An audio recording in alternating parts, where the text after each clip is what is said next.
Gracias Angelina, Horacio y Javier por el honor de compartir este joven panel. Sé que soy el último obstáculo entre ustedes y la cena, así que voy a ser breve. Como todo usurpante, voy a comenzar hablando de algo que no sé, es decir, de consideraciones geopolíticas, pero me he valido de un texto bastante respetable del doctor Atilio Borón. Trabajo se llama América Latina en la geopolítica del imperialismo, y allí son las primeras filminas, si están las filminas, bueno, si no murió el operador, bueno, yo se las voy a reseñar. Axel, en la exposición de esta tarde, mencionó la riqueza que efectivamente abunda en el continente latinoamericano, su biodiversidad, y poner esto como un centro de preocupación esencial cuando se habla de esta palabra tan solemne, tan polisémica, que es soberanía. Efectivamente, este continente de Latinoamérica y el Caribe tiene las mayores reservas de agua potable, prácticamente la mitad de lo que existe en la población mundial, y la Argentina, dentro de América Latina, el 40%. Las tierras con aptitud rural más ricas, tiene a su vez el continente americano las reservas más importantes de dos minerales estratégicos para el desarrollo tecnológico, que son el litio y el sílice, y así como antes vinieron por el oro, por la plata, luego por los hidrocarburos, tenemos que tener presente que ahora van a venir por el agua potable, por las tierras con aptitud rural, por los minerales estratégicos, y que por lo tanto preocupación esencial de todo cientista dedicado a los temas de la sociedad es saber cómo proteger ellos y que esto sirva para el desarrollo de nuestro pueblo. En las siguientes filminas ustedes van a encontrar, por supuesto con bastante mayor riqueza y profundidad que la que yo he mencionado, el tema del mapa de las carencias de agua en el planeta Tierra. Es para asustarse bastante, porque realmente hay zonas que tienen situación desértica, y a esto habría que agregarle la pérdida de la capacidad para la agricultura de las tierras rurales, es decir, la desertificación de esas tierras, que es un 14% en los últimos 10 años. En definitiva, un cuadro no muy optimista y de extremo riesgo para esa especie tan preciada que es el ser humano.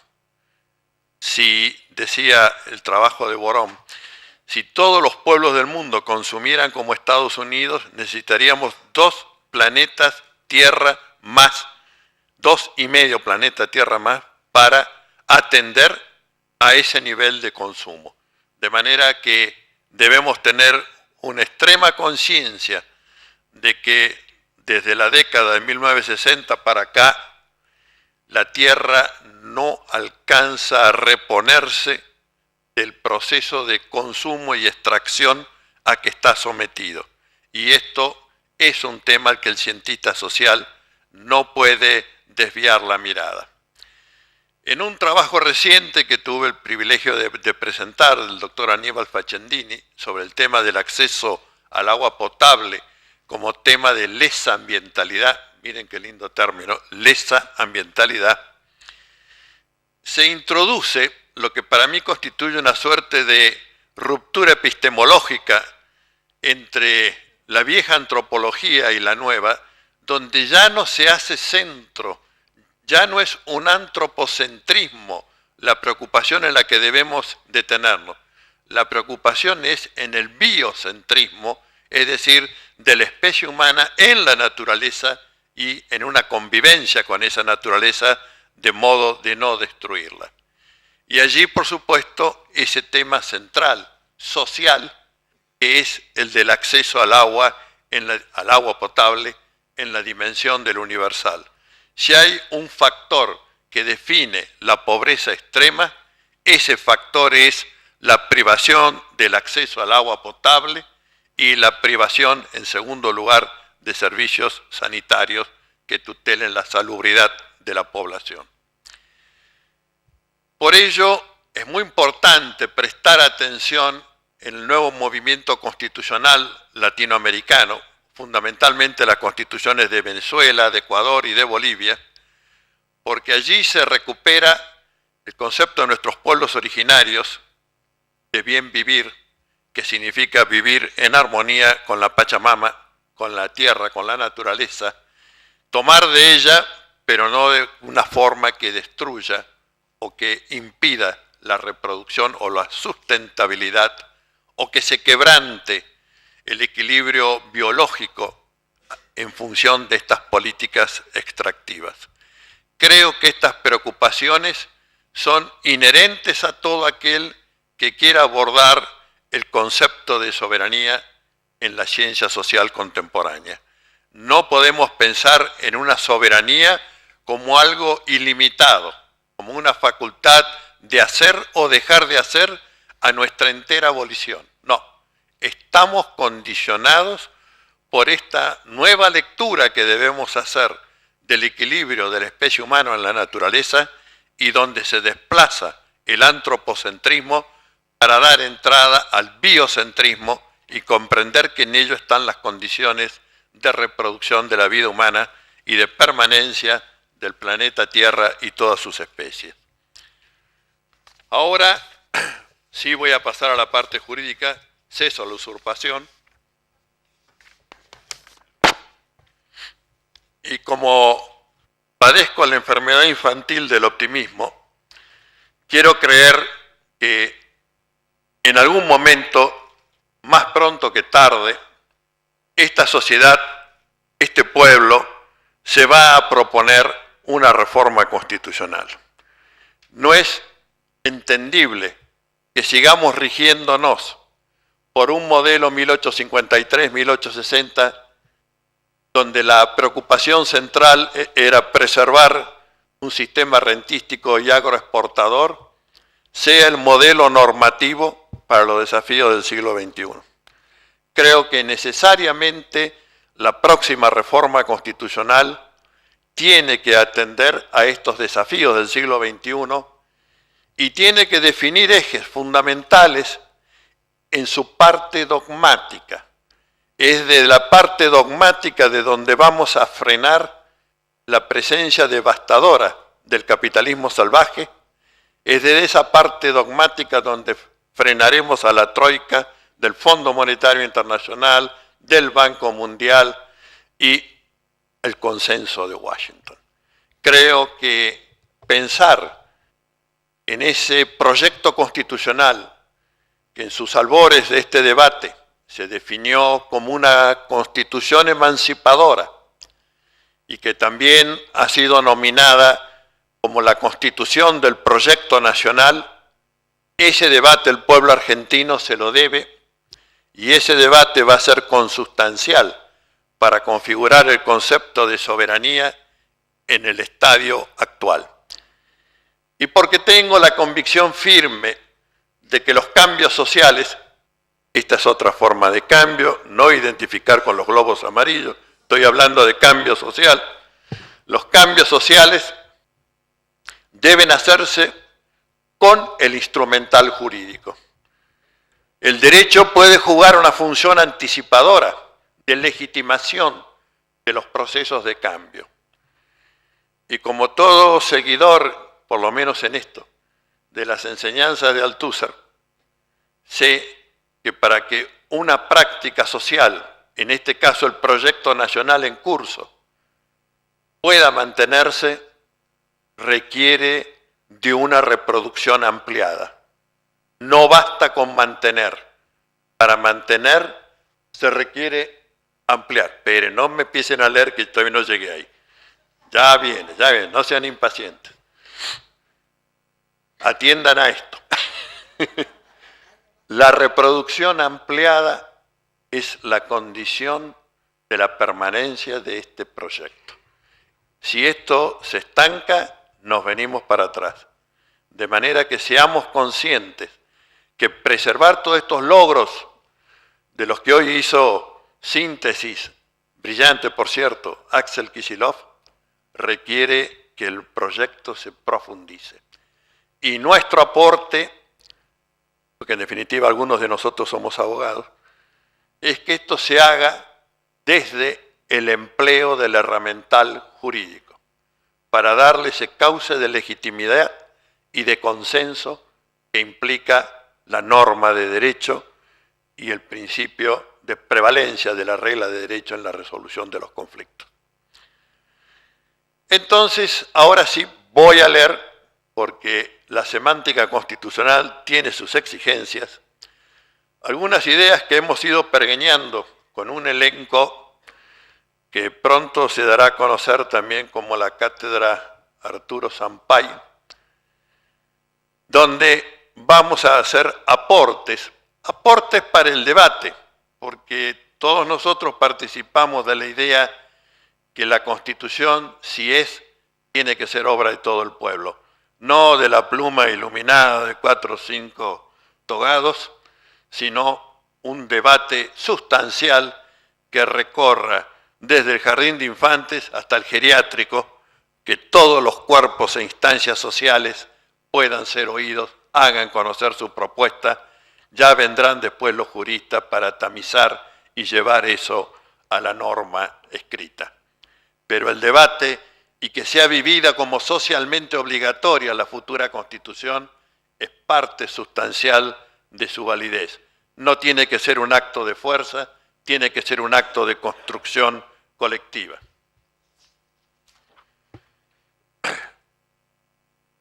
Para ese proyecto, que atenderá en su parte dogmática, fundamentalmente, así lo proponemos, a 3 ejes: la integración con Latinoamérica y el Caribe, la tutela de los recursos y riquezas naturales, y tercero y envolvente, la política de derechos humanos. Vamos a aportar estos tramos. Primero, el de la definición del Estado-Nación.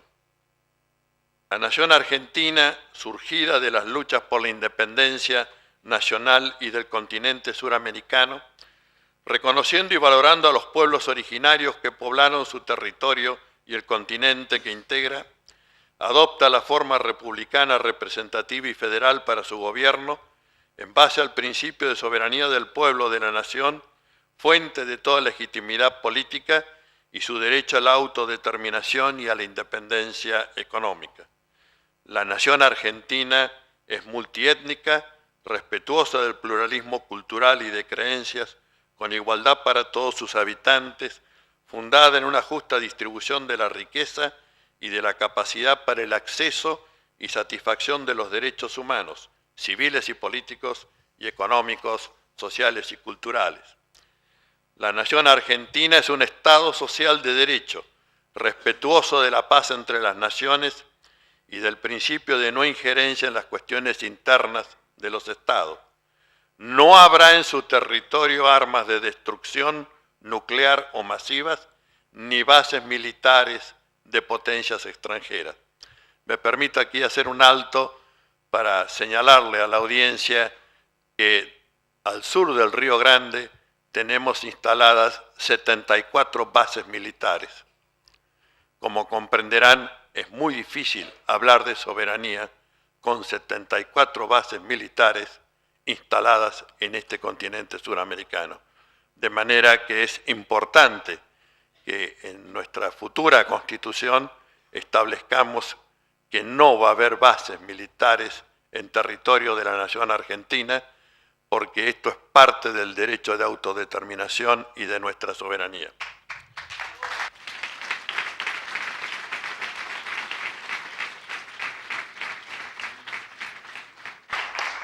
La nación argentina, consecuente con la lucha y aspiraciones de los libertadores del continente suramericano, propicia la unidad e integración política, económica, social y cultural de los pueblos del continente.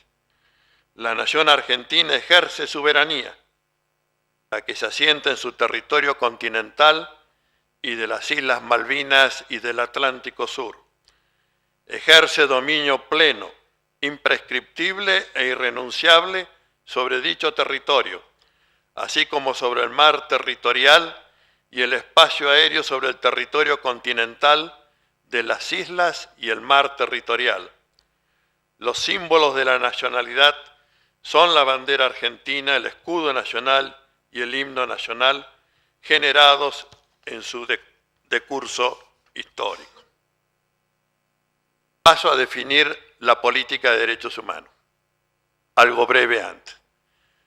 La Argentina ha ratificado los más importantes tratados internacionales de derechos humanos y ha generado un mecanismo en la reforma constitucional del 94 para la incorporación a través del Congreso de la Nación con una mayoría calificada para así operarlo. Enhorabuena que haya hecho eso, enhorabuena. Pero política de derechos humanos significa poner en conexión la necesidad que subyace a cada enunciado normativo con la satisfacción social de esa necesidad. Esto es política de derechos humanos. No solamente alimentar un nimbo normativo, un mundo ideal kantiano, donde se enuncia la perfección de la condición humana a través de los derechos humanos, sino llevarlos a la realidad de la vida material y cotidiana. Esto es lo que nosotros entendemos por política de derechos humanos, y que frente a algunos que hoy manifiestan ya la Argentina ha hecho todo en función de la ratificación de los pactos, decimos que enhorabuena sí que se hayan ratificado, enhorabuena que los hayamos incorporado y que dejemos la puerta abierta para su incorporación con jerarquía de cláusula constitucional, pero la política es algo más que poner carteles que anuncian los derechos, es la obra de ingeniería social que realiza esos derechos en el mundo material y cotidiano. Por eso decimos, los derechos humanos reconocidos por la Constitución Nacional y los tratados internacionales de derechos humanos, incorporados o incorporarse conforme al mecanismo previsto por su artículo 75, inciso 22, son la ley suprema de la nación argentina y a ellos deberán adecuarse los demás tratados internacionales y leyes de la nación y las disposiciones normativas de los gobiernos locales. El reconocimiento de los derechos humanos comporta para la nación argentina, comprendidos tanto su gobierno nacional y los gobiernos locales como para los particulares y entidades de derecho privado, el aseguramiento del acceso y la efectividad plena de esos derechos para todos los habitantes de la nación argentina. A ese fin, el gobierno nacional y los gobiernos locales, al igual que los particulares y entidades de derecho privado, adoptarán medidas positivas para dicho acceso, cuidando asimismo de no afectar el legítimo uso y goce de los derechos de los habitantes de la nación argentina. En todo proceso de interpretación y creación del derecho, sea en sede judicial o administrativa, nacional o local, o por actos del derecho privado, se hará de modo de favorecer la realización del derecho humano reconocido en la normativa vigente. El gobierno nacional y los gobiernos locales adoptarán las medidas necesarias para remover todos los obstáculos que impiden, de hecho, a los habitantes de la nación argentina el pleno uso y goce de los derechos reconocidos y su participación en el debate y la toma de decisiones que conciernen a la gestión y efectividad de esos derechos. La tutela de los recursos y riquezas naturales. No voy a ingresar al espinoso tema del artículo 124 de la Constitución Nacional, porque la Procuradora habrá de ejercer un acto de jibarismo y cortarme la cabeza si sostengo una postura opuesta. Pero, basándome en los enunciados de los pactos internacionales de Naciones Unidas, tanto el derecho civiles y políticos y el derechos económicos, sociales y culturales, su cláusula 1, 2, voy a decir con ellos que los recursos y riquezas naturales que se encuentran en el territorio y mar territorial de la nación argentina son de titularidad exclusiva del pueblo de la nación argentina. Después nos vamos a pelear un poco sobre la jurisdicción y quién decide y cómo decide. No me hagan gestos.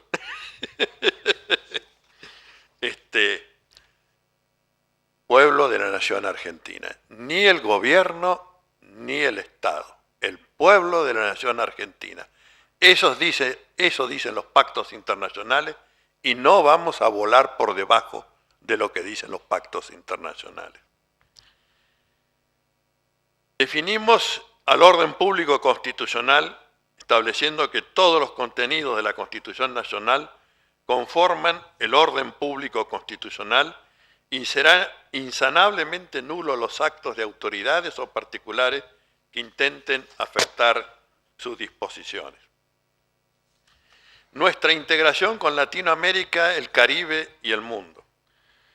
La nación argentina propendrá a la integración política, social, económica, financiera, cultural y tecnológica, a la defensa de la integridad territorial y de la paz del continente latinoamericano y del Caribe, así como la efectiva titularidad de sus pueblos sobre el conjunto de sus riquezas, de sus recursos y riquezas naturales, impulsando el desarrollo humano y social sustentable, cuidando de no afectar el equilibrio de la naturaleza ni perjudicar a las generaciones venideras.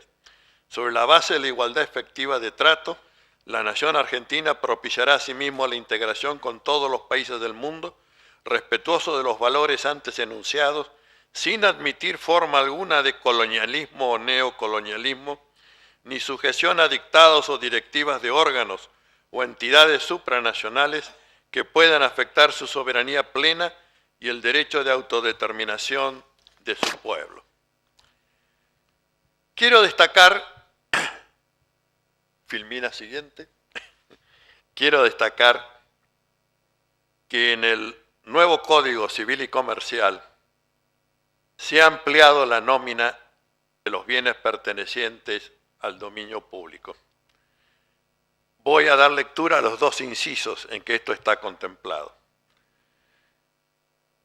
El inciso A dice: el mar territorial hasta la distancia que determinan los tratados internacionales y la legislación especial, sin perjuicio del poder jurisdiccional sobre la zona contigua, la zona económica exclusiva y la plataforma continental. Se entiende por mar territorial el agua, el lecho y el subsuelo. Y el inciso E establece el espacio aéreo suprayacente al territorio y a las aguas jurisdiccionales de la nación argentina, de conformidad con los tratados internacionales y la legislación especial. Como hoy es el día subsiguiente al de la memoración de la soberanía argentina sobre las Islas Malvinas y el Atlántico Sur, quiero dejar señalado que esta cláusula, estos incisos a que he dado lectura, son un argumento jurídico más en resguardo de esa soberanía inclaudicable del pueblo argentino. La última penúltima, tiene solamente el título, pero es para mí una de las más preciadas: la soberanía legislativa y jurisdiccional.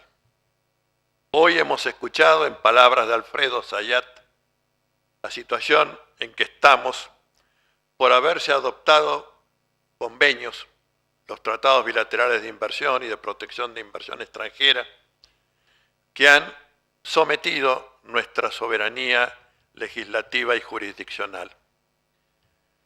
Probablemente alguno me pregunte: ¿y por qué la soberanía legislativa? En todo caso, la soberanía jurisdiccional.